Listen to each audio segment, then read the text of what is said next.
તમે deputy CM નાયબ મુખ્યમંત્રી શ્રી હર્ષ સંઘવી સાથે કામ કરેલું છે, તમે રોજમર્રાની જિંદગીમાં તેમની જોડે વાતચીત કરતા રહો છો, તો એમનાથી તમે એક એવી વસ્તુ શીખ્યા છો કે તમે યુથને કહી શકશો? ધારાસભ્ય તરીકે મજૂરા વિસ્તાર સુરતથી જ્યારે ચૂંટાઈને આવ્યા ત્યારે હું માનું છું કે એમની ઉંમર લગભગ 28 વર્ષની હતી. એવું કહી શકાય કે નરેન્દ્રભાઈ સાહેબને મળવું એટલે અત્યારે ગુજરાતના નહીં પણ ભારત દેશના નહીં પણ વિશ્વના દરેક યુવાનોમાં અને એના જે કાર્યકરો છે એણે જે પોતાનું પરસેવો રેડીને લોહી રેડીને જે ચૂંટણીમાં કામ કર્યું એને લીધે અમે 52માંથી 43 સીટ જીતીને આવ્યા છે.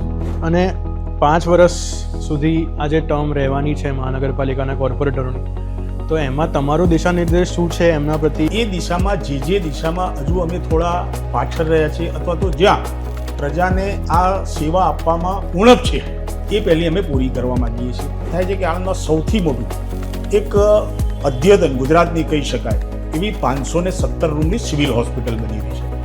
સાહેબ, તમારું રૂટીન શું છે ડેલી લાઈફ? આપણે ગુજરાતી પરિવાર છીએ એટલે સ્વાભાવિક છે કે બધાને ભોજન પ્રત્યે એક અલગ જ આપણો અભિગમ હોય છે. Favourite player Indian cricket team હોય કે IPL હોય? મારો આઇકોનિક છે વિરાટ કોહલી છે, એના પછી શુભમન ગિલ છે. ફેવરેટ ગુજરાતી ડિશ તમારી?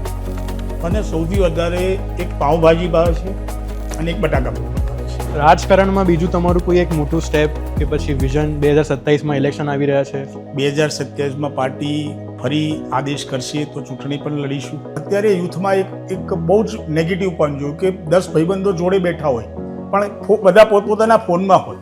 5-5 લાખ કે 25-25 લાખ રૂપિયા આપીને કોંગ્રેસના જે કોર્પોરેટરો છે એમને ખરીદવામાં આવે છે. કે કોંગ્રેસ પાસે 1990થી ત્યારે સત્તા જ નથી રહી તો કોંગ્રેસ ક્યાંથી રહે?